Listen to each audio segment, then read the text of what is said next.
Thank you. We need to give that person a name. All right. Good morning. Good afternoon, everybody. Thank you for joining us for Interviewing Wednesdays. It's June 16th, 2021. We're very glad you're with us today. For those people on Zoom, if you have a question, please just put them in the chat box. And as our speakers take a break, we'll be sure to get those questions answered for you.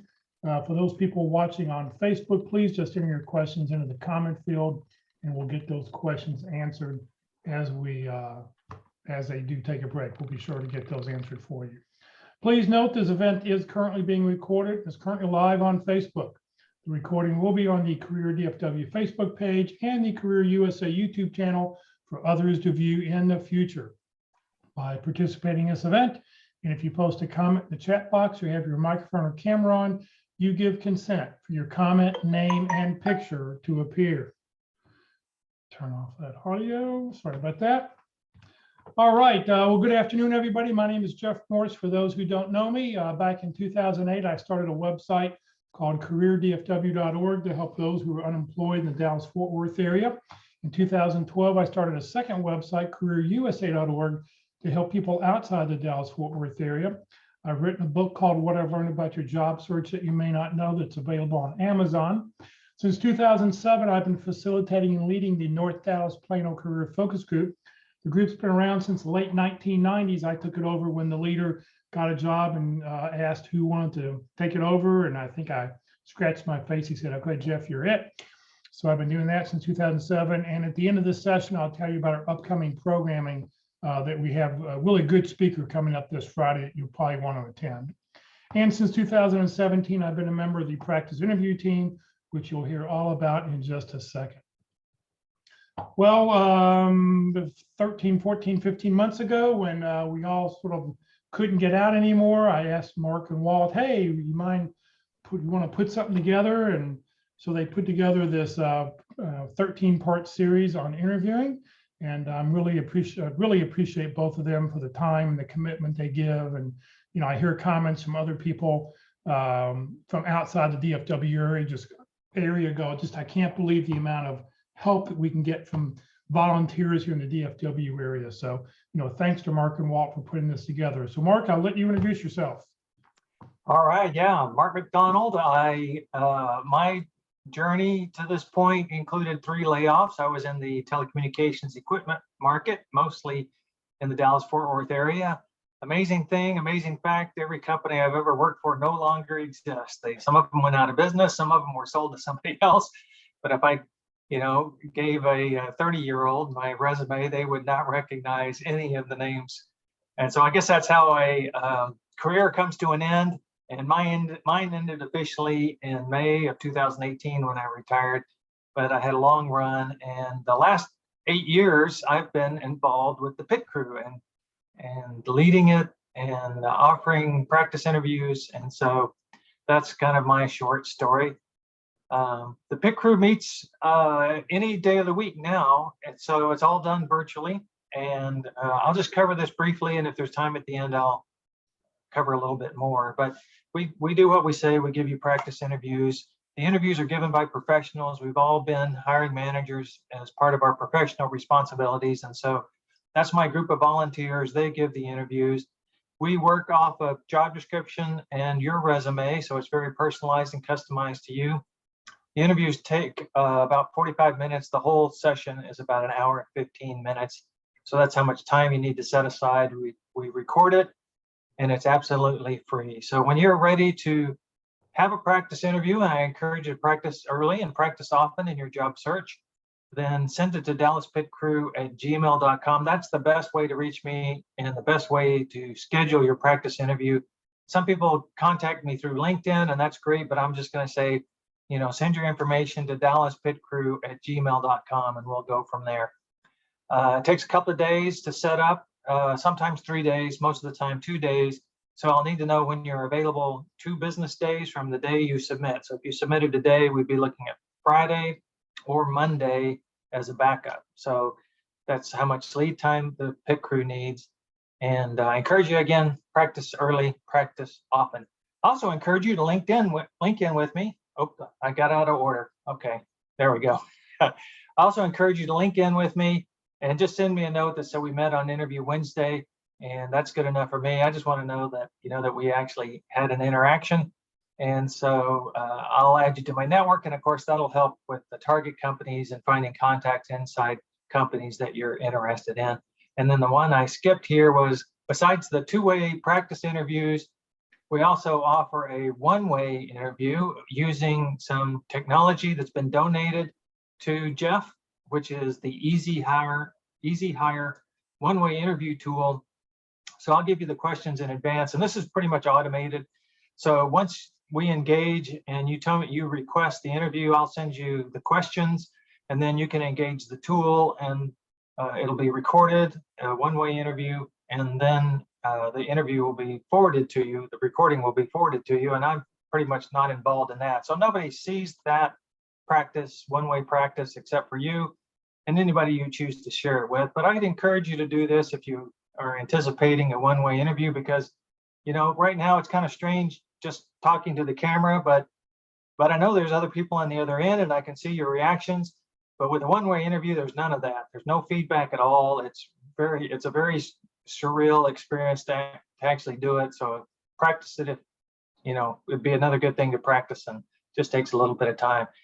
You get 3 minutes for each question. So the longest your video is going to be is 12 minutes. There's 4 questions in this one-way interview that the PIT Crew offers. And then finally, I do one other thing, and I only announce this on Wednesdays. So those of you who come to interview Wednesday get to hear that I also coach. And I coach on one question: why did you leave your last job? And so we're going to be talking about that today, and I'll be introducing what I do and how I do it. But if you have a complicated departure situation, then you ought to spend some time with a coach. And that's the one thing that I coach on, is how to answer that question. Why did you leave your last position? Or it may be a position prior to that, but we go over how to answer that question initially, and then also any follow-up questions that are generated by your situation. So we storyboard the whole story that you're going to tell about why you left that position. And reach out to me at dallaspitcrew@gmail.com if you'd like some coaching, if you'd like a one-way interview, or if you'd like to set up a two-way interview. It's all the same, dallaspitcrew@gmail.com. Thanks. And Mark's better half is Walt. Hello, Walt. You have to unmute yourself if you want to talk.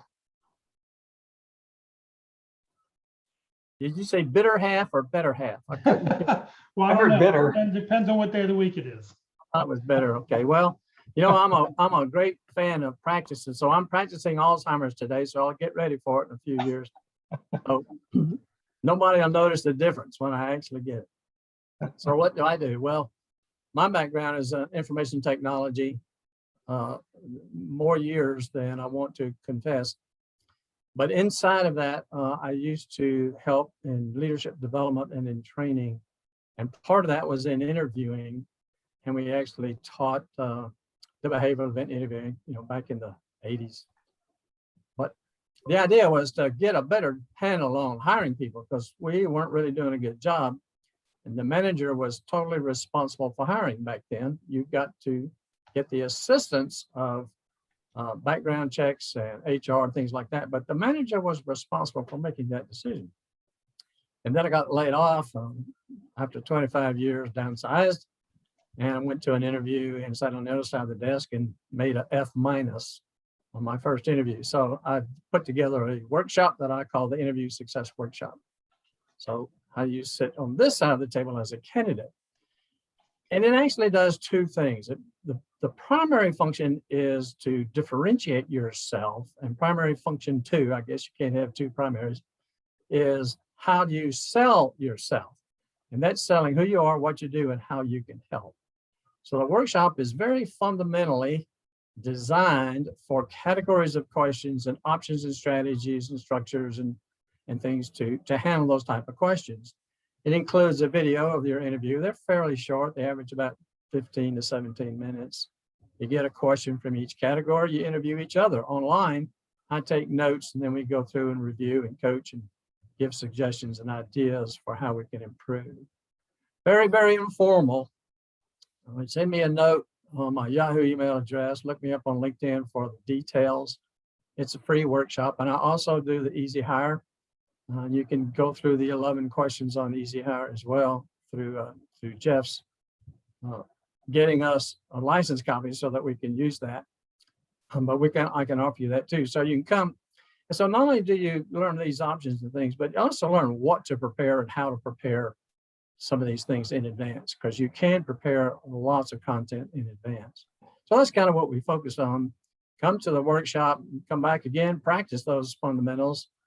Then you can go to the pit crew and say, okay, I know what I need to do now. I know how to prepare. I'm getting ready. And then you can hit the pit crew. So heartily recommend that you do both. If you can sign up with me, I can tell you this, we'll have some learning without squirming. Thank you very much, Walt. All right, well, today is session number 7, how to discuss compensation in an interview and why did you leave your last job? So gentlemen, it's all yours. All right, here comes the presentation. You Here guys we should go be able again, to Mark. Here we go again. say again. All right, you guys see it? Yep, you're good. Yep, you got it. We're covered. I can see the chat. I can see a couple of people, and trying to get everything set up in one screen here. The real professionals at this use 2 screens. So here we go. So what does that make me if I have 4? You're super professional. Jeff teaches the professionals how to do it. So he's a meister, a Zoom meister. All right, let's get going. If I can get it to work. Come on, you can do it. There we go. I think I skipped one. All right, so okay, let's start off with the pit crew topics. We're on number 7 today, discussing compensation and why did you leave your last job. And as Jeff mentioned, when we put together the whole program, Walt and I, there was 13 sessions, about 20 hours worth of material. So we're going to be halfway done. About 2 o'clock today, we'll be halfway done with this whole series. Now, all the previous, all 13 of these are available that we presented in January, February, and March. Same topic, same content, same order. And so if you want to, look at these in any order you prefer, you can go back and find those on the Career USA YouTube channel. We spent a lot of time when we first did this to present these in the order 1 through 13 that we thought were most helpful and most important. But now that we have recordings, you can jump around. There are some connections between them, and I think in most cases we refer to where you will find additional information if we're introducing a topic that's not covered in that presentation. But that's 13 topics, and that takes about 3 months to do, and then there'll be some special speakers, and then we'll start over again. So if you look at this, if you want some structure here, the first 5 are about preparing to interview. So that's how important it is. 5 out of the 13 are just on preparation. We're in the second group of 5 now, which is effective interviewing and asking questions and building rapport, showing interest and enthusiasm. We're all coming up as part of effective interviewing. And then the last 3 are some advanced topics, target companies, and difficult questions and difficult interviewers, how to deal with those situations. So, every one of these sessions is very helpful in helping you to be a better interviewer. So today's topic is discussing compensation and why did you leave your last job? And so let's put this into context, because last week we talked about openings and closings and follow-up, okay? And there's, we kind of split the sessions. There's 4 key questions that you need to answer, be prepared to answer for any interview. Okay, why are you here? Which is, we covered last week, and tell me about yourself. So the why are you here is, why are you motivated to come to work for this job, for this company, and now? So you want to answer that in your opening.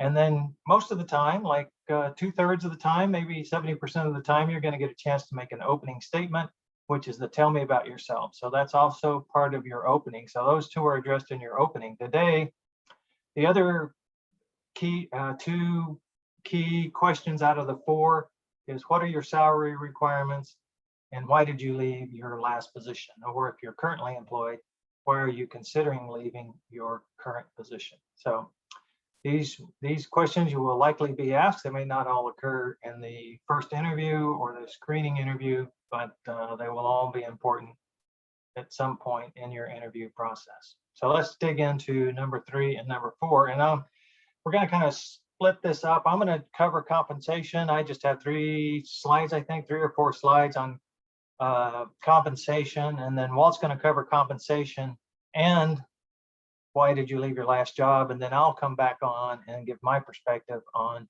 why did you leave your last position. So that's the way it'll be worked out today. Now, before we go any further though, I'd like to hear from you guys in the chat window, any particular questions you have about this topic. So just like when you interview, one of the very first things you should ask after you make your introduction is what's most important to you for this role that you're about to hire. So I want to find out before I start, what's most important to you about regarding this topic. Please put your questions in the chat window and we'll make sure we get to them. We'll make sure we cover them. So take a moment here and type in anything that's on your mind regarding compensation or why did you leave your last job.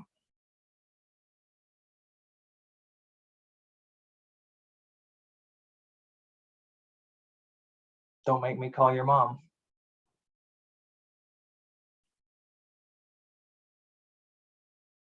No questions? All right, we can finish early.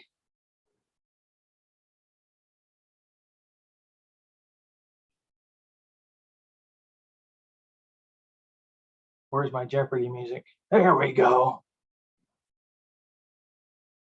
Okay, so answering, what are you looking for regarding salary and compensation in a screening interview with the recruiter? Yeah, often it comes up like the second or third question, like, are you interested in a project management position? And then what are your salary requirements? What if the CEO was not liked by anyone and he laid off some while others left? How do you explain that? Okay, there you go. That's a departure question. Okay, yep, we're going to cover what to do or how to handle this question about salary when it comes up very early in the process. What if the recruiter will not give a salary range? Good question. What if?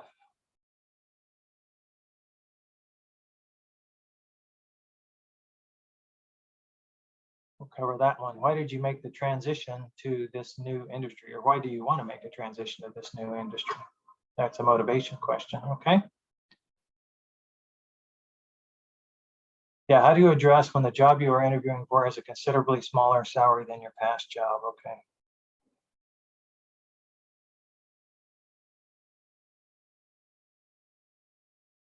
All right, thank you very much. And you guys can keep adding those questions in. I'm going to move on and we'll make sure that we get these addressed as we go along, or we'll stop for questions and cover some of them after at those question breaks. Yeah, what if the recruiter and the hiring manager don't agree? Okay, let's go.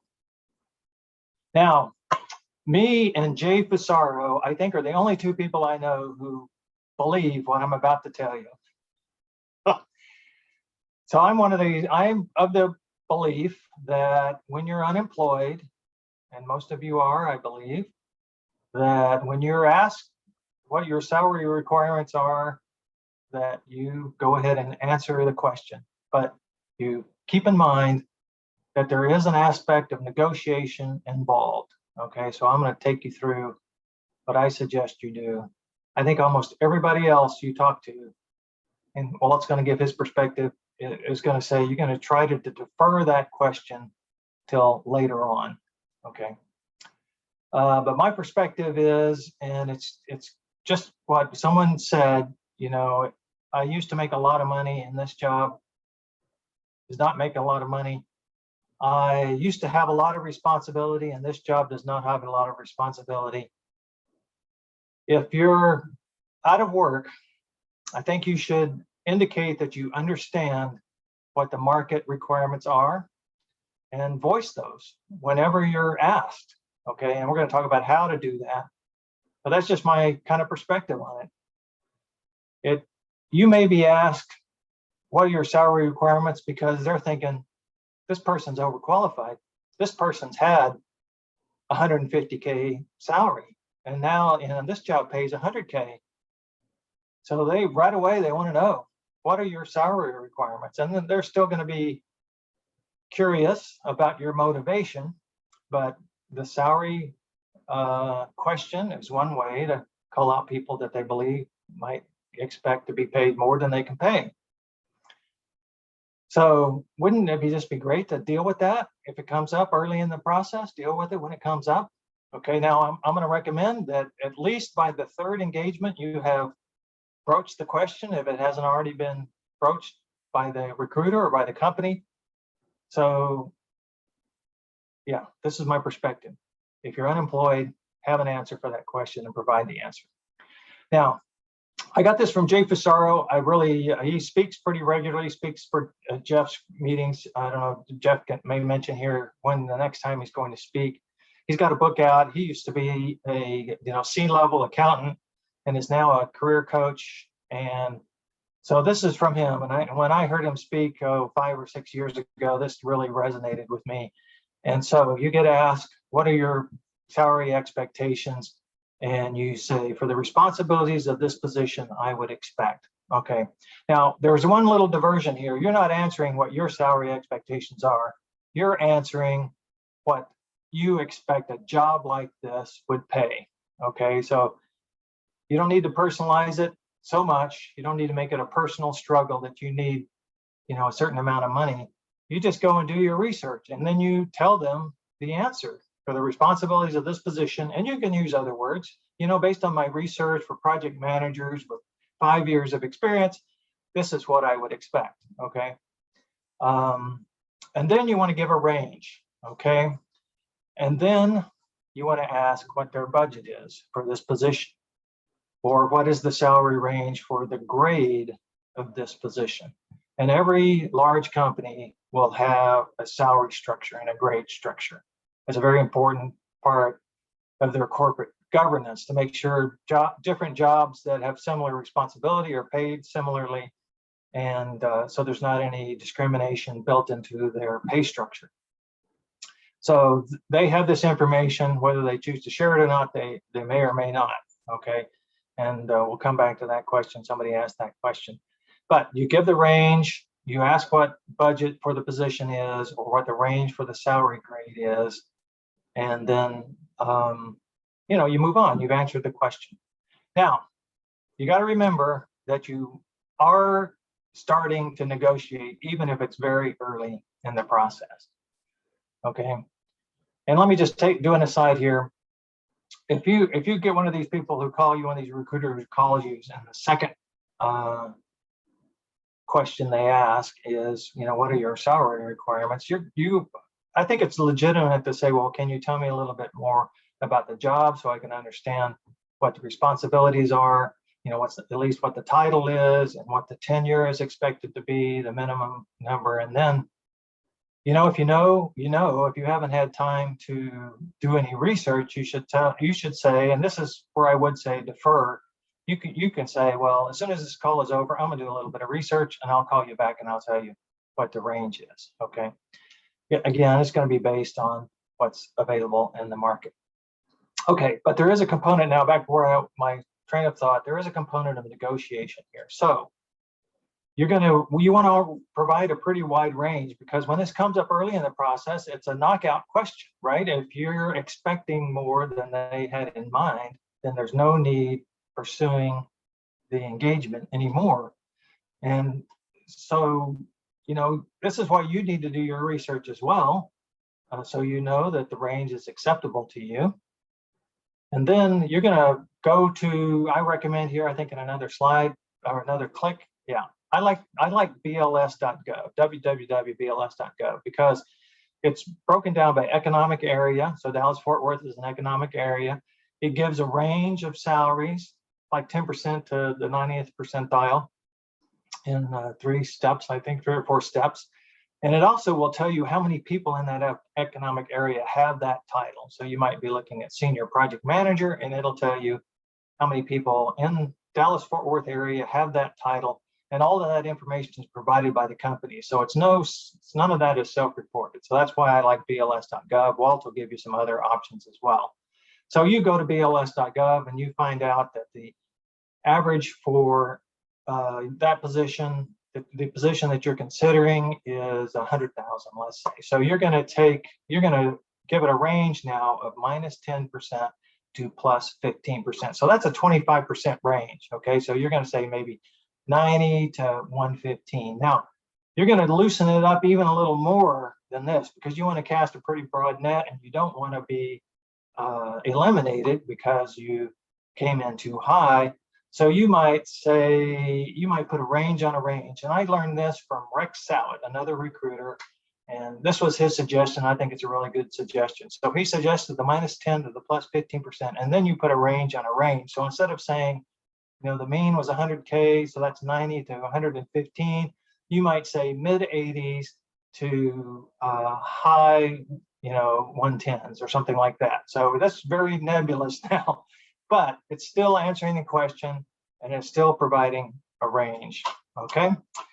Now, you may want to include, again, because you could be negotiating, you may want to include why you would fall at the high end of that range if you have some reasonable reasons to suspect that. And also, that -10% number should in no case be less than you can afford, okay? Because you may get an offer at that number, and they may say, well, you indicated that was inside your range. So now negotiating is a different topic. I don't think we're going to talk too much about negotiating when you do get the offer. The offer comes, at the end of the process, but during the process, you start with the range, and it's a pretty wide range, but there's some science behind how you select that number. So there's some rationale. And if they want to understand your rationale, you can say, well, I went to BLS.gov and this was the range for this economic area and the years of experience that you indicated.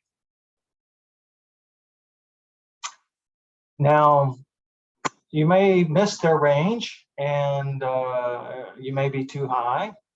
And so once they tell you what their range is, my experience has been, that usually you're going to, after you do that expansion, if you give that range, you're probably going to fall in the category. I've had one recruiter tell me one time, yeah, you can go even higher if you have, the necessary certification. So they were trying to encourage me to expand it at the top end. But if you miss the range, it's not a big deal early in the process. You can just say, that's fine. We can still continue the discussion. I'm still interested. Salary is only one of the things that is important to me. Now, that begs the question, what are the other things that are important to you? So you need to have an answer to that question. It might be culture, it might be impact, it might be flexible work hours, it might be something that about the company in particular that would be interesting to you and why you might accept the low end of the range. But, just say that's fine. You don't want to, your goal here is to get an offer for employment.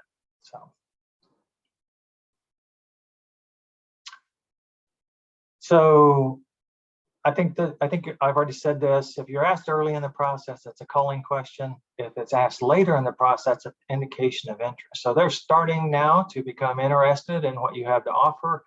And so now they're trying to figure out how affordable you might be. And so now I would say, see if this slide says it. Yeah, your range will narrow. So we've got 25% range with a little buffer on each end. And as you go through the process, you can start narrowing that down. So what they need, how good a fit you are, how good a cultural fit you are, what the responsibilities actually are. They may have really dug themselves a hole, and you have some skills, unique skills that are only one of a few people who are going to be able to solve that problem. And then you can press for the higher end of the range. You may find out that they have a very flexible culture. You can work from home, 3 days out of the week. Maybe they work 4 10-hour days, and so you always get a 3-day weekend. So there are cases where you would take less than market for other benefits associated with the job. So as you learn that, your range needs to tighten up. So if they may, different people, the hiring manager, the recruiter may start kind of querying you about what your salary requirements are as they get closer to the end. And so you can start narrowing down your range and coming up with a number that's going to be acceptable to you and to them. Now, sometimes, and this has happened a couple of times in the PIC group, people have gone all the way through to the end of the process only to discover that they had a big disconnect between what the company was going to be able to offer and what they were expecting. So by the third significant meeting, and this was also Rex Salad, which is the first person I've really heard voice this concept, but I think it's a good concept. If by the third significant meeting with them, so the third round of interviews, for instance, if the topic hasn't been broached on salary, then you need to broach it. Okay, you might ask them, I'm just curious to know what the salary range for this position is, okay, because you want to go, 7, 8 rounds and then find out that you guys are off by, $50,000 or something that's just totally unacceptable to you. So it becomes your responsibility, if they haven't brought it up by the third significant meeting, to raise the topic and find out if you guys are on the same page. And what were you making in your last position? So this is another question, and the way I would answer that question is the same way I answer the salary question. For the responsibilities of this position, this is what I would expect. Okay, what you made in your last position is not germane. It's a screening question, right? Now, there may be some innocent motivation for this, right? So if they're hiring a director and you've never made director money, then that would be an indication that you have never really been a director. So it's trying to uncover maybe where if you've actually done the job. But I think most of the time, this is another way to figure out if you were much more highly paid before, and this is going to be a much lower position, and therefore you're overqualified. Okay, not an acceptable candidate. So I would try to avoid answering that question really, and answer the question, but I understand what the market bears for this role. I tacitly accept that. Here's the range, here's the answer, and give them a range. And you will, have to put down on your application what your previous salary was, but no need getting screened out by this question when it's may not necessarily be germane. I mean, if you need a big salary, then you should be interviewing for big salary jobs. And if you can accept a lower salary, then tell them what that salary is that you're willing to accept, able to work with. The real focus is on how you can help them. And more negotiation comes later on in the process after they've made you an offer. Okay, well, you're up. Let's see. Do we want to answer any questions that have come up? Jeff, you got any that we should hit right now? Or like we could wait till after Why don't we go through some of these, because I'm going to answer some of those through this presentation, then we can hit the ones that are not directly answered. Okay. Because I will cover some of that here. And then some are topics outside of compensation and why you left, and we can put those down towards the end this time. We'll make sure we answer the compensation and why you left questions for sure. So let's talk about money. Here's a question to you. If you could put this in the chat window, on a scale of 1 to 10, where 10 is very high, is your level of concern about answering a salary question? How do you feel about getting salary questions on a scale of 1 to 10?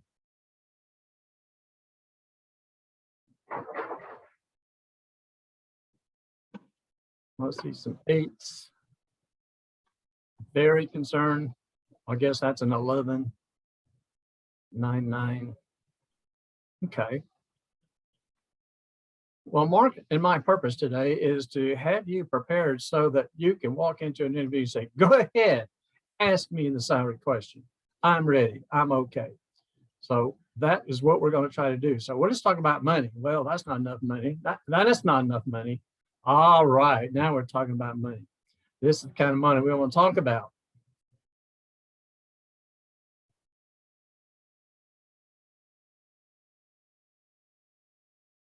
A little bit of humor. So our range is A to Z. Of course, they'll offer you A to start, right? Competitive salary. How come would be competitive? Well, simply by paying less. So here's my question to you. What are we thinking in an interview? Are we thinking like a job seeker, or are we thinking like a professional in our chosen field? That's quite a bit different. The first one is like I'm a candidate, and often I am an underling. It's not even here. They're in charge, they're in control, and that's okay.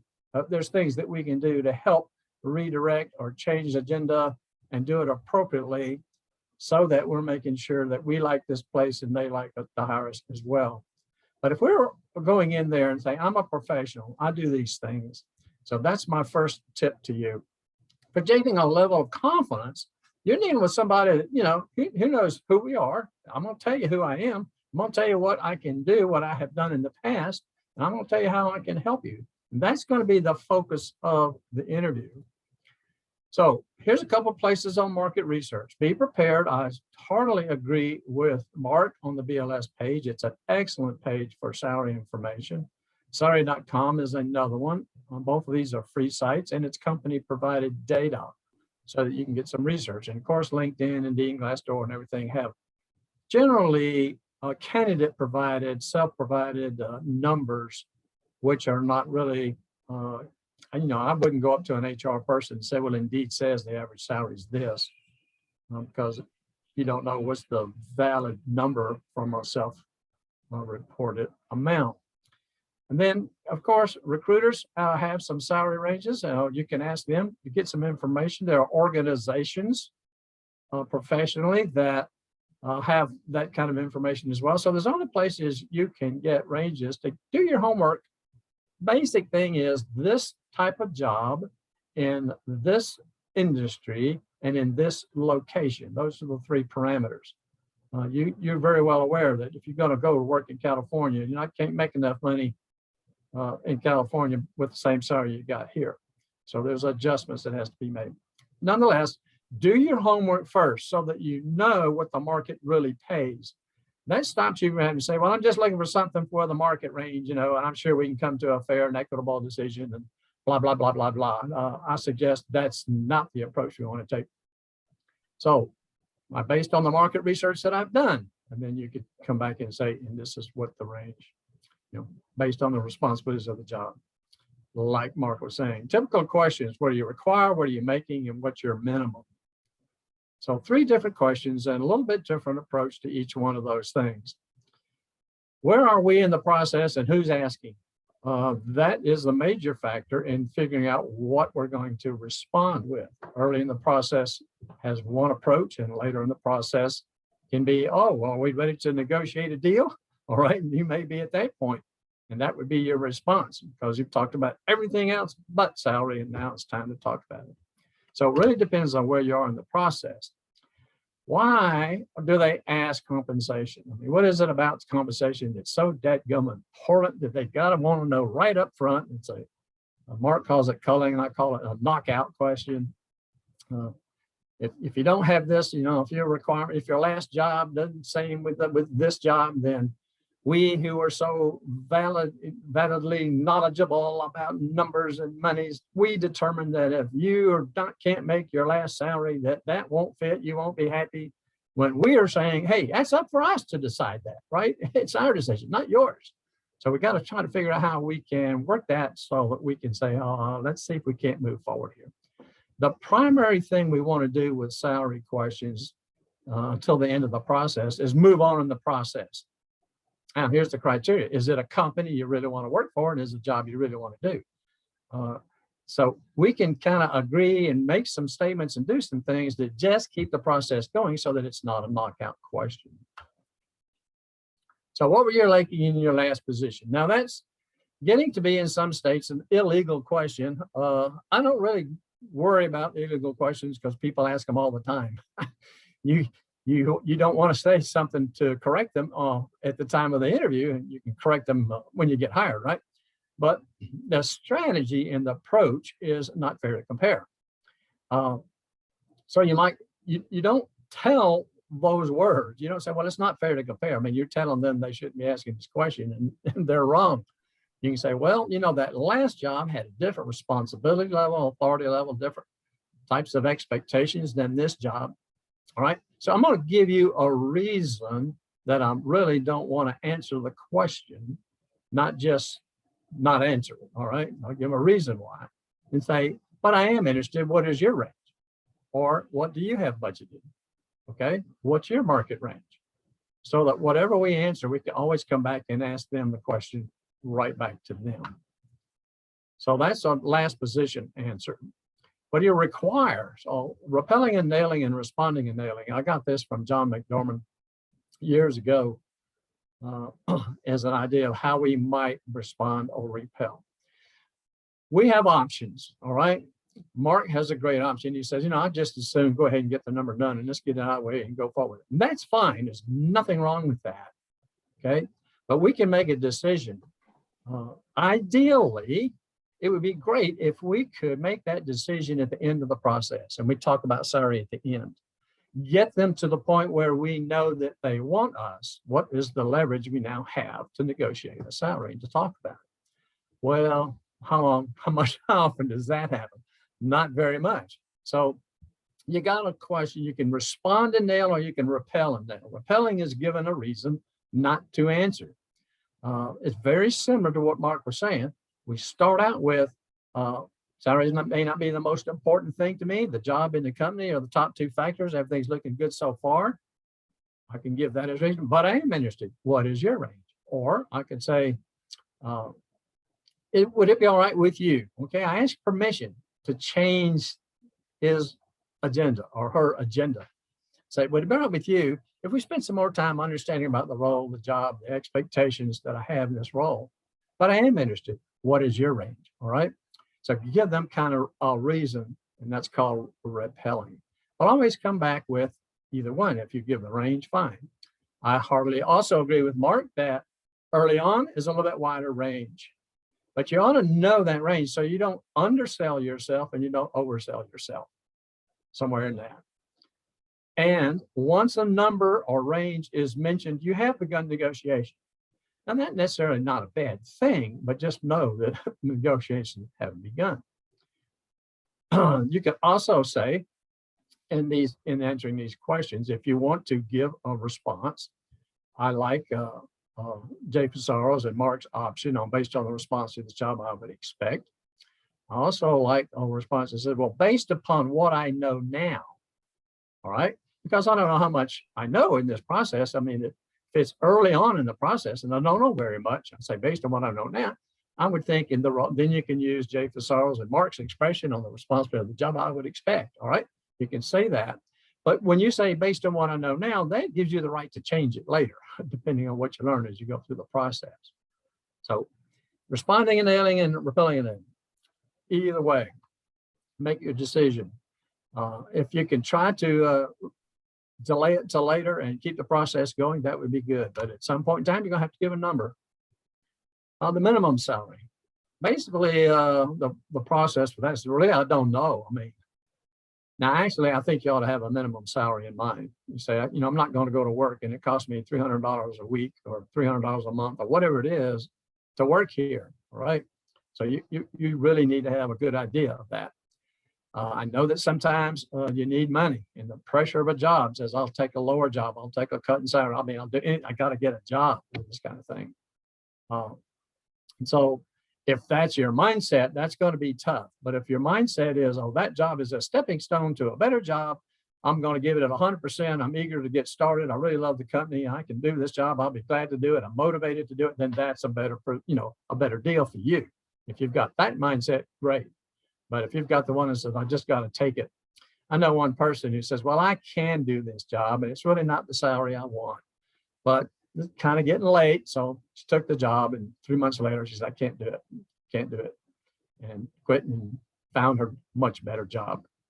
So that's the point of trying to make sure that we are not subservient, but we will want to follow their agenda. And when it's appropriate to give a number, have your prepared number. And if you want to delay, give some reason for delaying. let's talk just a hair about negotiation. We really want to win-win. Companies can ask salary ranges, and we really would like them to be happy in paying our salary. We don't really want to have them feel like we put them over a barrel that got to have somebody and we're going to get a premium price for that. And nor do we want to feel like we're not getting a fair deal either. So what the main thing is work ahead of time to prepare to evaluate your offer. Don't wait until an offer when you get it. Know what you want. What kind of benefits are important to you? What kind of dollar value?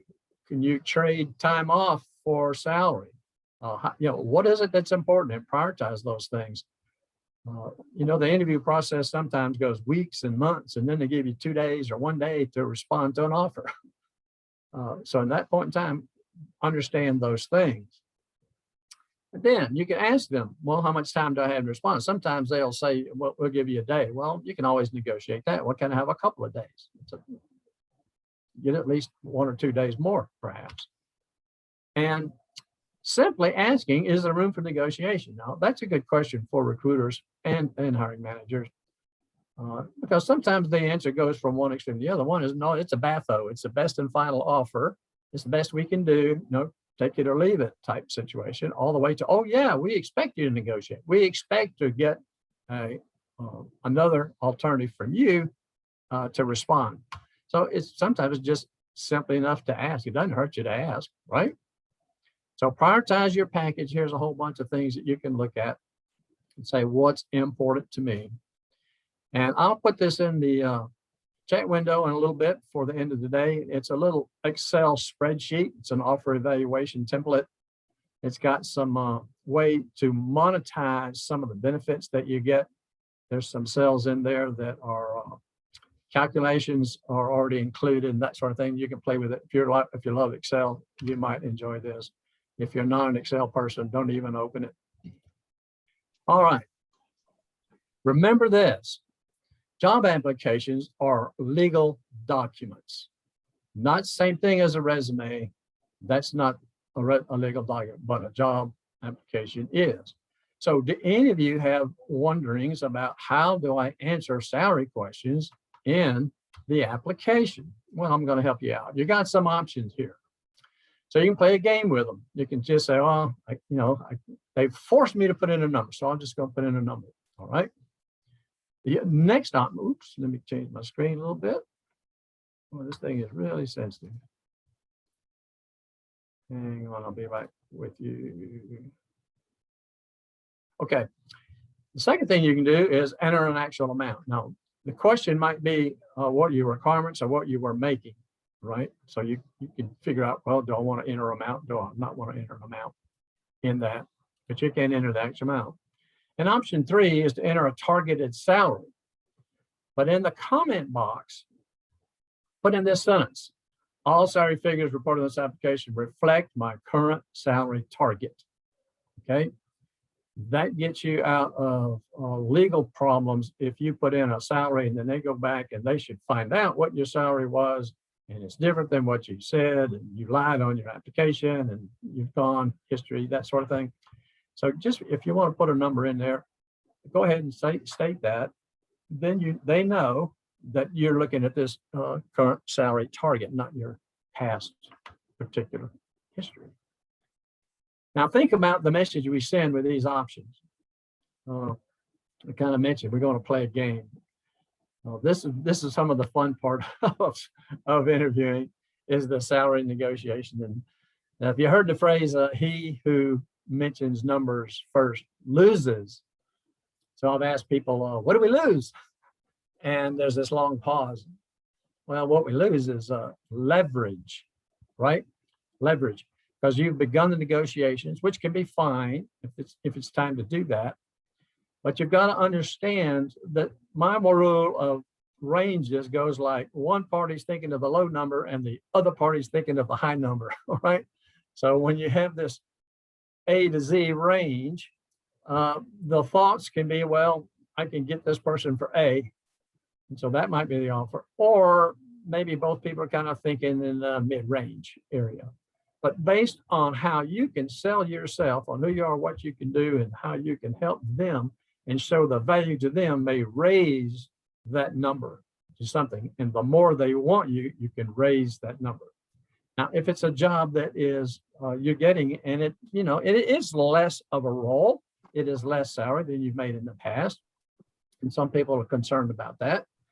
Well, all we have to do really is convince them that this is the job we want. This is what I want to do. I'm happy doing this job. I'm energized by it. This is the company where I want to do it. Mark mentioned, you got to be able to answer the question, why do you want to work here? And that's two parts, this job and this company. And if that's what you want, then you're saying, I'm willing to take a lower number by convincing them that that's the job. You understand? Yes, I've done a lot of different things in the past, but this is the thing that I really want to do today. So that you can then move forward with, all right, that salary is fine with me. So that concern of, gee, you're not making the same as you were, and you're making a less amount here. I'm going to try to, by authentically explaining to them that this is okay with me. And here's why. I love this kind of job. I want to do. A lot of people have been in executive roles, and now they're, want to say, well, I really want to prefer doing this. I enjoy that part of it more than the rest of it. I know it's a lower salary, but that's fine with me. I would love to do that kind of job at that salary. Any questions? Now we'll go back to the chat box and look at these questions on. Yeah, while you're looking, I want to add a little bit to the question about considerably smaller salary. So, and well, mentioned this briefly, and I just coached somebody on it last week. And so what I suggest is that you write down your achievements and, what the greatest achievement you had for every year of your employment, and also the greatest learning experience. But, once you do that, you may say, the proudest thing, things that I did was when I was a manager, or when, 5 years into my career, for 5 years, I did some really amazing things. And then you can go in and, with confidence and, eminently truthful, say, I enjoyed that period of my career the most, and now I'm able and in a position to do that again. And that's why I want to do that. I want to do something that has less responsibility, and I can afford, less salary for that, because I'm going to get a lot of satisfaction out of it. So that's my addition to that. And Spoth asked that question. I think we've answered some questions. One of them from Elizabeth says, what if the recruiter will not give you a salary range? Well, we can't force them to give us one. There can be several reasons for that. One is they may not know. They may be an agency recruiter and they're not told. If they're an internal, they generally would know if it's an internal recruiter. But I think it's a little risky to press them on why they won't tell you a range. You might, it's an option for you to say, well, I've given you a salary range. Could you at least tell me if I'm in the ballpark? Can you at least give me some indication that I'm, still in the running for this position? So you might approach something like that. Is there anything else you might want to add, Mark? No, that's good. I agree totally. All right, let's see some others. The leave transition. A smaller salary, we just talked about that one. Careers, we'll talk about, well, it tells you one thing, and a hiring manager was something completely different. All right, so Brian, that's a good question. You're getting two different answers. Okay, choose the higher one. Next question. All right, I know, you want a little bit more than that. But I would bring it up to the manager and say, I'm a little confused on the salary range here. I got a different number from HR. I wouldn't necessarily give it, but I got a different number from HR. Is this the authorized, and just make sure that what they're offering you, because you have to be careful. Sometimes it's not the manager that sets the salary, it's HR. Some of them make the hiring decision, not the hiring manager. That's one of the questions I've suggested you ask in an interview, is who makes the hiring decision? And that's something in the close part of the process. But I would definitely chase that very gently and say, I've got something different. Can you tell me who has the final authority to make the offer? That's my suggestion. Anything else on that one? Addressing why you might not want a management position. Yeah, I think we answered that question, Bonnie. I mean, that was kind of similar to Ann's question where you had more responsibility in the past. Yes, thank you very much. Did I answer it by saying, convince me this is a job you want? I mean, I had a regional manager position, lots of responsibility, big budgets, lots of people, all that kind of stuff. But then I wanted to move into a customer relationship manager role, just focusing on the customer, had no reports. I was an individual contributor, used a matrix organization to provide services. And I went through something like, in my past role, I only got about 20% of my time to pay attention to the customer. Here I get 100% of my time to pay attention to the customer. This is what I love to do. Can't wait to do it. And I've got all this other background experience to help me do a really good job of focusing on the customer. I think that when I'm working here, that they'll think that I'm working for them. Something like that to convince them that this is the job I want to do. Does that help? I mean, let's face it, after a while, you get tired of people problems. It's nice to have a job that somebody else has to do all the performance appraisals and the salary ranges and the issues. Well, let's see. What other questions? I think we got them covered. Okay. All right. Why did you leave your last job? Well, I went to work one day and they moved and they never told me. No, that wasn't a good reason. So why do interviewers want to know why we left or leaving? So let's kind of look at the motive behind the question. Every question has a motive. Why this question? Why now in this part of the process? And why from this person? 3 parameters. Say, how do I answer a question with knowledge of those 3 things? Is going to help us with that. So did we leave for a good reason? Did we leave voluntarily? Did we leave on good terms? Were we in jail? I mean, sometimes there's gaps in the process. And so every job you've had, we want to have the answer to why we left that job. They may ask for every one of them, right? So what were the reasons? I recommend a short answer as possible. Now, if you've got a difficult answer to that, and Mark's going to go into more details with this, the answer to you, I would tell you, is get a coach to help you. Mark's very good at that. I can help you with that. He's got some good information that'll help you when you have, say, gee, I can't really explain. We don't want to be negative, like the CEO that was telling people, he fired some people and other people left. And so we want to go in there and say, well, we had a nutty CEO that was firing people and other people didn't like him and they left. And that's why I left my last job. How do we rephrase that? We could come back to saying something like, the situation changed, the environment changed, the objectives and the job changed. And so it just became not a fit for me. And that's why I'm here with you today. If you run into why I want to work this job, why I want to work this company. Red flags. If we respond something with performance, behavior, discontent, and focusing on us, that's a negative. But green flags are, I learned a lot. The positivity was a good place to work. I had several achievements. Mark has mentioned, bring up your achievements.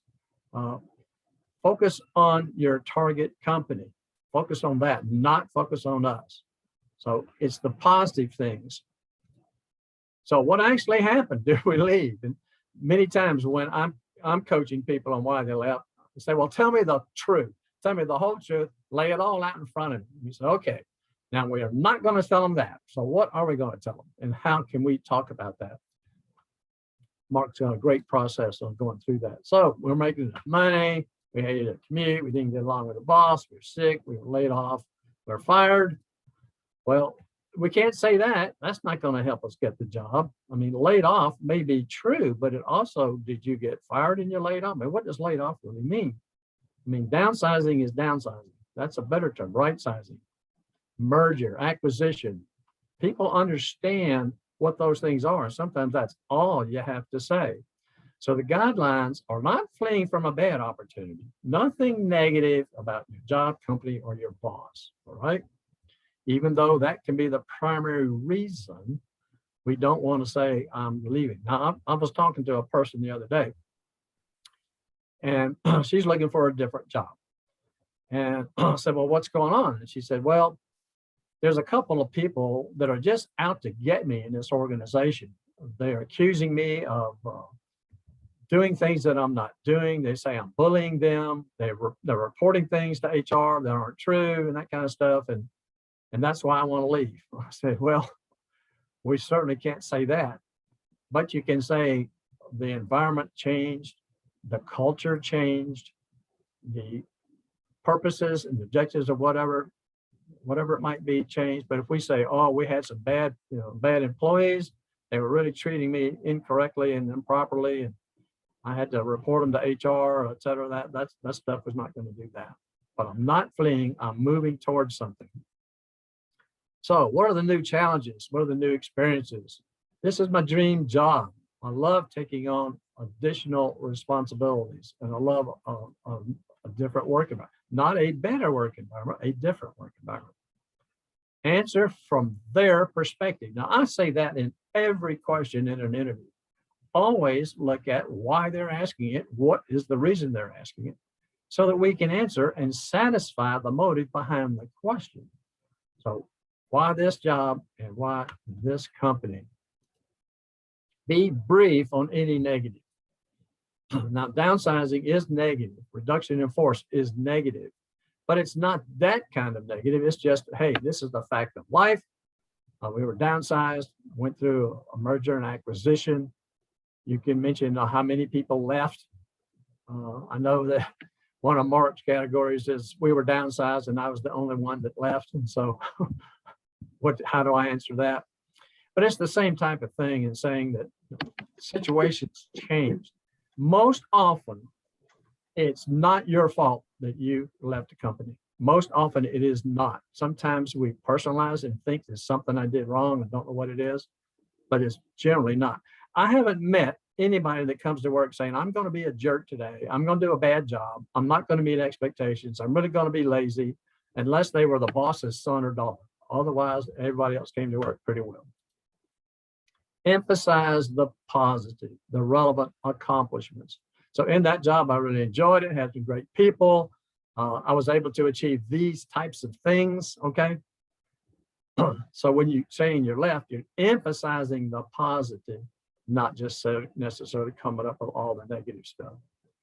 We want to tell the truth. Some people want to be so honest and tell the truth that they won't get hired. They just want to lay it all out there. Well, we don't want to lie. We want to be authentic, we want to be a genuine.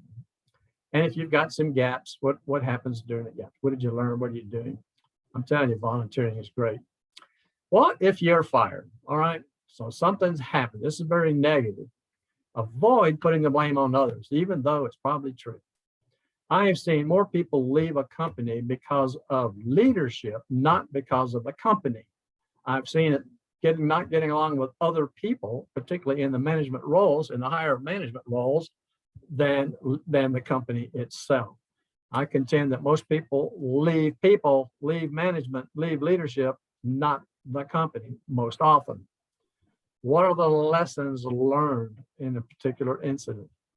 One person who had left a person who was asleep in the restroom on an airplane got fired. She wanted to work for another company. Ethical and honesty were amongst their top things. And so she said, I just want to let you know that on one particular occasion, I did not check the restroom, the bathroom on the airplane, and left person in there. But I can tell you this, I'll never do that again. And they actually hired her because of her honesty and her forthrightness and coming out and telling them what the particular reason was and why it happened. So that can be a very positive thing. Stay professional, motivated, and honest. Any extenuating circumstances, I'll let Mark get into this in more detail. Expectations change, new management, budget cutback, strategy shift, etc. sometimes, I've heard of people that got a job and then they went to work and said, this job isn't what I thought it was going to be and not what we talked about. It's a different job. That can happen. Very brief on why we left. All right. Let them ask for more details if they want to know more information about it. But that brings me to why I'm here with you today. Here's why this job energizes me. It's who I am and what I love to do. 2 reasons on why I want to work here, which is I want to help you achieve these types of things and give some specifics. I always suggest anytime you hear yourself talking in a generality, change it to a specific. I just want to meet the company objectives. All right, well, name 1, name 2. Don't just talk in the generalities. Be specific. It's very, very strong. Okay, Mark, why don't you go ahead into it and we'll see if we can answer some questions. All Okay. right, let me get control again.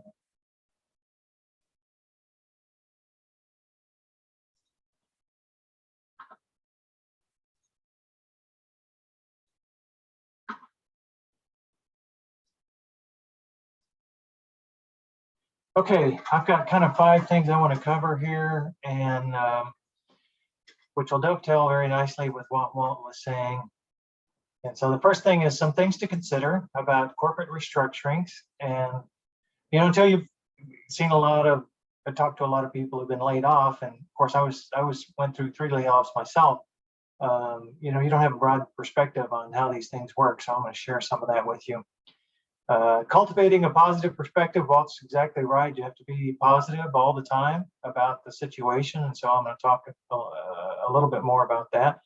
And then my approach to delivering the answer to the question, why did you leave your last job? And then follow-up questions that may come to you, kind of in general, we'll talk about that. And then a few more complicated separation situations. So those 5 topics, and then we'll be done. And we'll answer any questions that come up or questions that we've missed after that.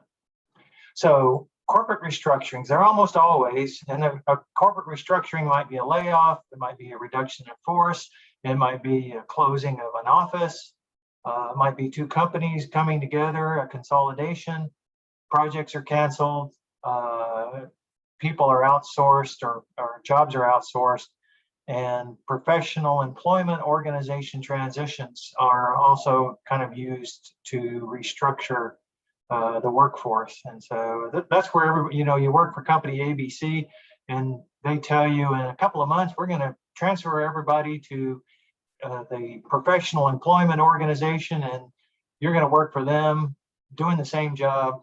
And we're hiring them to manage our HR staff. So the PEO organization takes care of all the things they need to take care of, the benefits, the 401k, hirings and firings, and the company can really focus on just doing what they do. But a lot of times those transitions reduce the number of staff that are available. And so the point here is almost all of those restructurings are caused by a need to conserve financial resources, okay? And sometimes it's not even that the company's in trouble. Sometimes they've made some promises that if we're going to merge these 2 organizations, then we're going to save $2 billion. And guess what? If they don't save $2 billion, then the CEOs, both of them, if they're still there, are out of work. So they're highly motivated to save the money they claim they were going to save. The net of it is, jobs become redundant. People are not as many people are needed to achieve the goal. So this is the major reason, and I would say 95% of the time, I think Walt used that number too, but close to that, it's driven by some financial considerations, and even in smaller companies. Okay, and let's see what else I got here. Yes, a restructuring is often preceded by a change in senior management. So companies not doing so well, they're not public about this. This is not a public thing. It's a very secretive thing.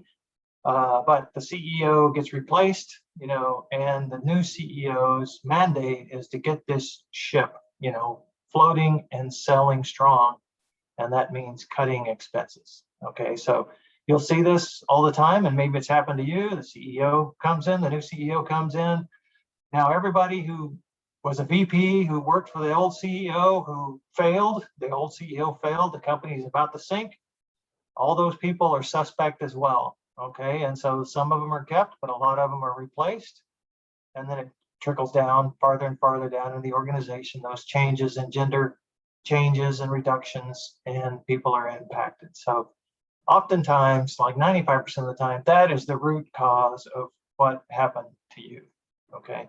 And it helps to have that perspective, because it truly, it is very rarely something that you did. Now, that doesn't mean that they behave badly and try to make you think that it's something you did, but 95% of the time, it's not you. It's not you. I've coached maybe 300 people, and I can take 3 times, where people really truly made a mistake and were fired for cause.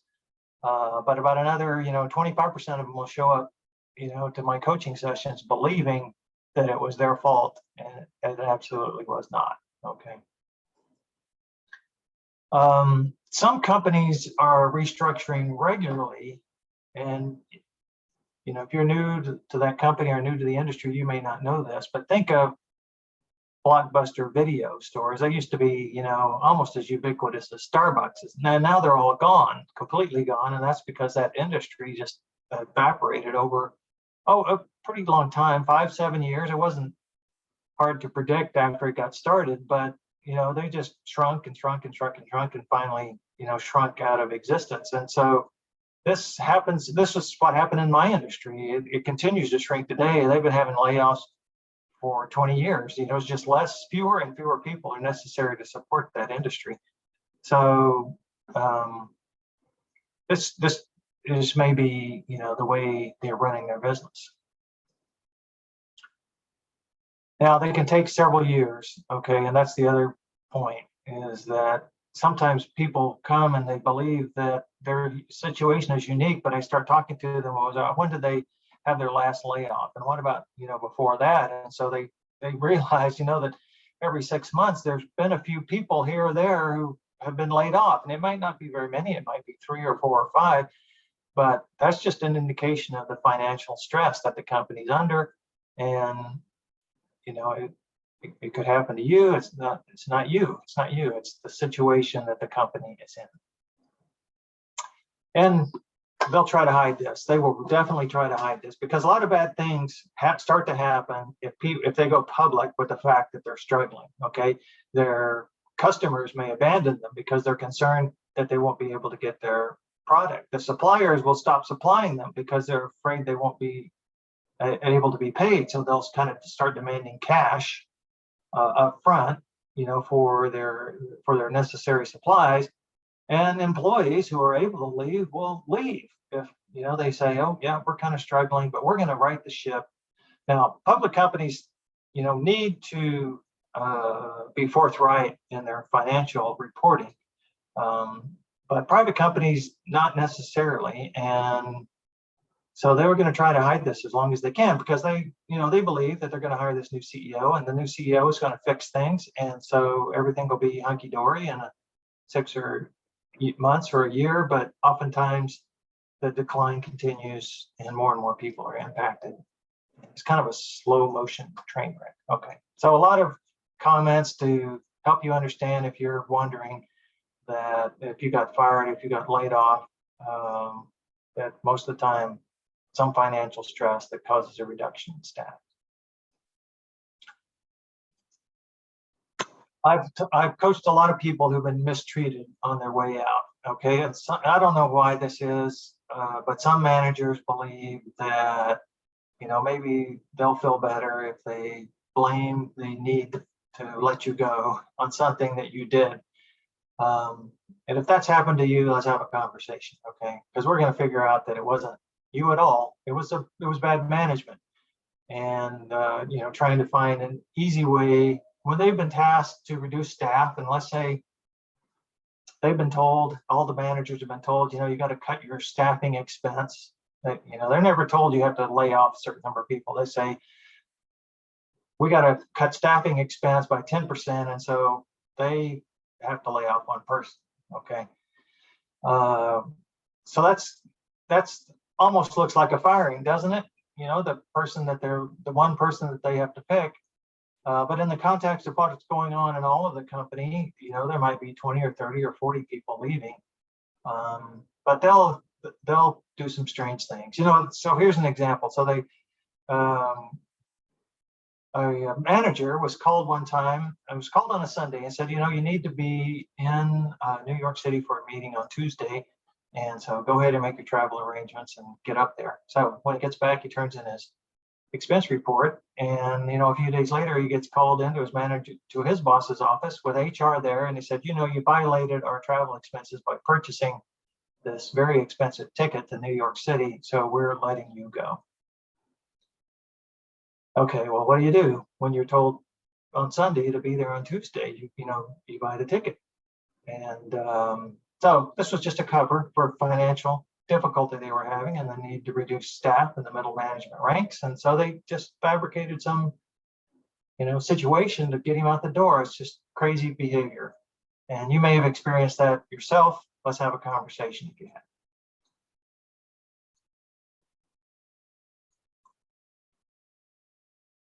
So here's my advice that when you think about what happened to you and you want to explain it, that you zoom up to a really high level. You zoom up to the financial reporting level, because some of the individual circumstances around your separation, you know, might have been very hurtful to you, might have left a bad taste in your mouth, and you really need to get past that and look at it in a bigger context. Okay, that'll get you into a more positive state of mind. It may not be truly positive, but a more positive state of mind. And I've recommended to some people that they keep a journal. You know, of all those things that happened to them and how they felt about them. And then at some point, you just burn that journal. Okay, a cathartic separation from what happened to you in the past, so you can go forward with a positive perspective and see it for what it was. You know, some sort of financial stress.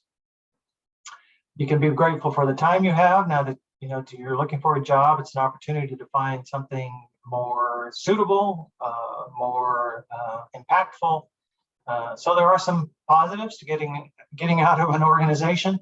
In my industry, when things were really bad in the recession of 2002, we came to understand that being laid off in the first round of layoffs was a good thing, because you got a better severance package than if you were in the second or third or fourth round of layoffs. So by the time it was the fourth round layoffs, it was like, okay, you know, October 1st is your last day of work, and there was no severance.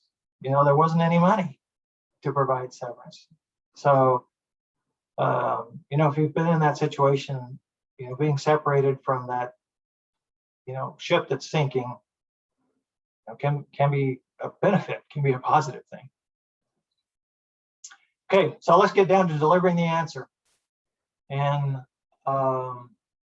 this I also believe I got from Jay Fusaro, who says a lot of things that I agree with.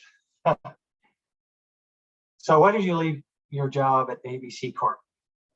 Thank you for asking. I'm grateful for my time at ABC Corporation. I learned a lot and I contributed a lot. That's a key phrase. I learned a lot and I contributed a lot. So ABC needed to reduce staff, and my position was considered redundant, along with, you know, name the number, a number of other staff in the Dallas location. And then you want to transition to something that's positive about your experience there at ABC Corp, right? So I'm most proud of the time that I saved them a bunch of money by doing something very brief, okay? So here, let's break this down a little bit. So I'm grateful for my time and I learned a lot and I contributed a lot, okay? What you're saying is it was a productive time in my career and now I'm moving forward to my next opportunity. So this is the attitude you want to purvey. And I have another slide here where I talk about things you don't do, but let me just mention this one now. You don't need to heap a lot of praise on your previous employer, okay? It serves no purpose, but just to say how great that company was. And maybe indicate that you have some regret about what happened. And certainly you may wish you were still there, but it's not. I mean, you need to be thinking about how you're going to go forward. So I learned a lot and I contributed a lot. And then you finish with something that you achieved while you were there, a very positive thing. So you're trying, and this whole strategy that I espouse here is getting an opportunity to talk about a success or a way you can help your new company. So every time they ask you about one of your previous jobs, you're going to offer up the results of a positive story about something you contributed or something you learned or some expertise you developed at that company. So every comment that you're asked about previous work, you end with a positive comment about somehow how you contributed to the success of that company, and therefore, you know, by implication, could contribute to success of the company you're interviewing. So the second part of this, ABC Corp needed to reduce staff. So this is where you switch positions and you use their perspective. You're empathetic to the company's position. You realize that, you know, they had some financial difficulty. You may not know the details, but you're accepting of the fact that they had some financial difficulty. They needed to save money. They needed to reduce staff, and you and a few others were effective, but you don't have any, you know, ill will towards them. It was something they needed to do, and that's, you know, that's a positive side, and employers will appreciate this, right? Because, you know, I laid off a lot of people, and you know, the 3 times I was laid off, 2 of those 3 times, I laid off my entire team. I mean, my entire department was considered redundant, and it was true. It was necessary. We were working on advanced things, and in the heat of the moment, when, you know, nobody was buying anything, you certainly didn't need the advanced product that I was working on. So me and my entire team of about 50 people went out the door. But it was, you know, it was something the company needed to do. It was, you know, going to sink the ship unless if they didn't reduce staff. So take that perspective. Okay, companies will appreciate that. And then the third part of it is I am most proud of and a result from a success story. So it can be just as short and sweet as that, and you're moving on. But, oh, I got a little bit ahead. Before I say that, let's talk about some don'ts. Don't use negative words, even unfortunately. Okay, unfortunately, I got laid off. Okay, or, you know, unfortunately, I was considered redundant. Well, you know, I'm the hiring manager. I don't consider that unfortunate. If you got some skills I need, then, you know, that's a pretty fortunate thing that you got laid off. That means, you know, you might get to come to work here and solve my problems. Okay, you know, it was not for me. It was a toxic environment. The company struggled. So don't use any of those words. Okay, not even marginally negative words. It's all positive all the time. Don't elaborate in any way. Okay, the reason for the separation should be exceedingly brief, and this includes don't heap praise on the previous organization. That's just not necessary. Okay, you no longer work there. You learned a lot. You contributed a lot. They treated you well. That's about all you need to say, and then you state the reason, and then you know, transition to a positive story. Don't betray your old company's challenges in some other part of the interview. So we had a candidate one time, we asked him what he was looking for in his new job, and he said a supportive management story. Well, there you go. We went down a rabbit trail for about 10 minutes about, you know, what did he mean by supportive management, which was ultimately the reason he left, because management wasn't supporting him. You know, your separation and the rest of your interview, your separation story and the rest of your interview need to be consistent. Okay, now, so what I started to say was, you know, after you deliver your message that you learned a lot and you contributed a lot and they needed to reduce staff, and then you had a great achievement that you wanted to share with them, they may still be curious. They may still continue to ask you questions about that, and especially HR people are going to be curious about the circumstances of your departure. So they may ask you follow-on questions. They may say something very open-ended, like, well, tell me some more about, you know, the reduction in force, or, you know, why you had to leave. And so the second response if you get another open-ended question, is to provide some additional details about how many people were laid off and where they might have come from. And if you don't know the details, you don't have to say the details, but you can say, I know 2 people in accounting, and I know a couple of engineers, and and some others I'm not so sure about, but I know several people were laid off. And then you may also want to add, I got a severance or a salary continuation package and benefits provided. They treated me well, and then offer another achievement. Okay. So results first, right? Offer another result. And this is not any kind of subterfuge here. I mean, you're being very open. You're trying to get to the point where trying to get past this so you can talk about how you can help them. So start offering up those stories, those positive stories about how you can help them to encourage them to move on. No need to spend a lot of time covering this. It's really very straightforward and simple. They may continue to ask. And so I coach people when we have our conversations, be prepared for 3 open-ended questions. Okay, the initial question, why did you leave your last position? And then tell me more. And then what else can you add? What else do you want to tell me? And so the third response is what they're doing without you. Okay, what they're doing without you and the other people who are laid off. So they may still be continuing to lay off people. They may be doing well. The reports are that they're going to recover. They may have successfully moved all the staff to India, just whatever it is, put a bow around it. It says you stayed in contact, you were committed to the organization and you're still aware of what's going on.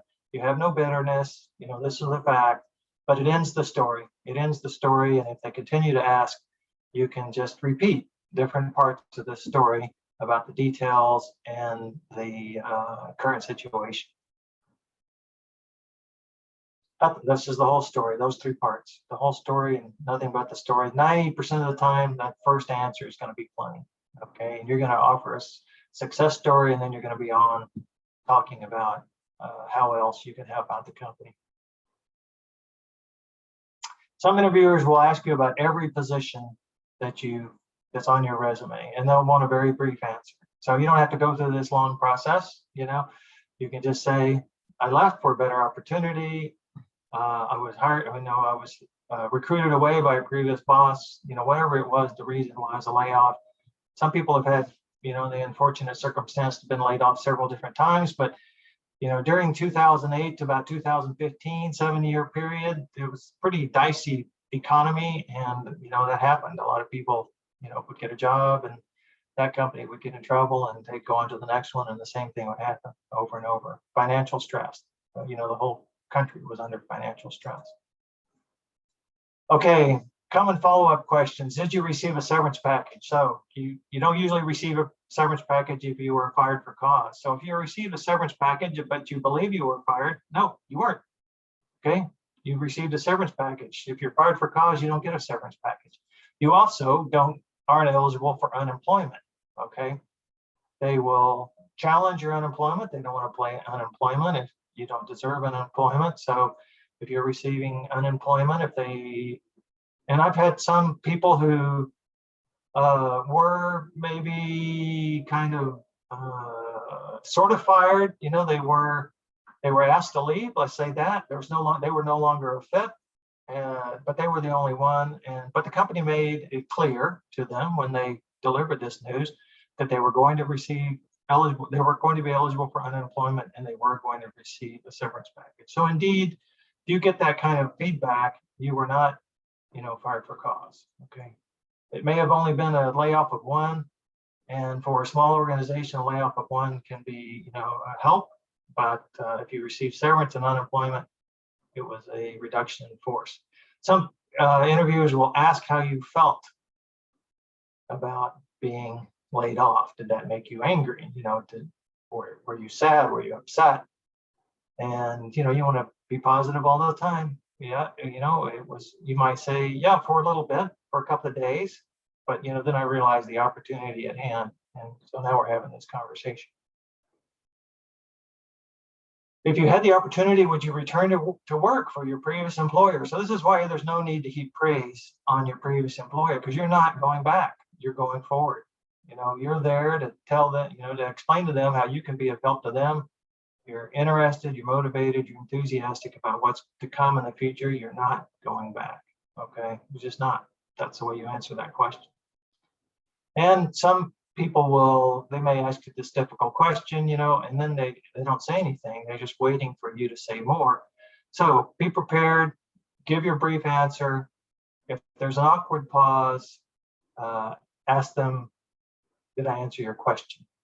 Or do you have another question for me? Now you're going to do your transition, right? So you're going to tell at the very end of your answer, you're going to say, I'm most proud of the time that I did X, Y, and Z. So if you get that pause, you can say, well, would you like to hear more about that? You know, that thing I did that I just mentioned, and start telling them that story. Okay, I highly recommend a career coach if you don't have anything but the basic issue. You know, if you were laid off with a bunch of other people, or your location was closed, or you know, a lot of people, your function was outsourced to another country or something like that. That's a pretty common thing. You can say that, and you know, everybody will understand that. But if you left voluntarily without another job, you're probably going to need a coach to help explain that. If you were indeed fired for cause, you know, if you made a mistake, you know, Walt covered it briefly, but you know, get a coach. If there was a restructuring of one person, you know, get a coach. Get a coach. They can help you. There's just a lot of aspects of this that you need to cover, and you need to get your head right as well. If you had an extended illness or you had to take time off to care for a family member, it's a good conversation to have with a coach. And if you had a series of short-term engagements, same kind of deal. Coach can help you bring bigger perspective to that. So the coach is involved with the pit crew, or Walt and Carol Burkell and Jack Beck. And so all of them are eminently qualified to answer this question. And I also coach, and this is the only thing I coach on, so you can reach out to me as well. That's it. Should you practice? I think the answer is yes. Go to Walt's class, reach out to the pit crew.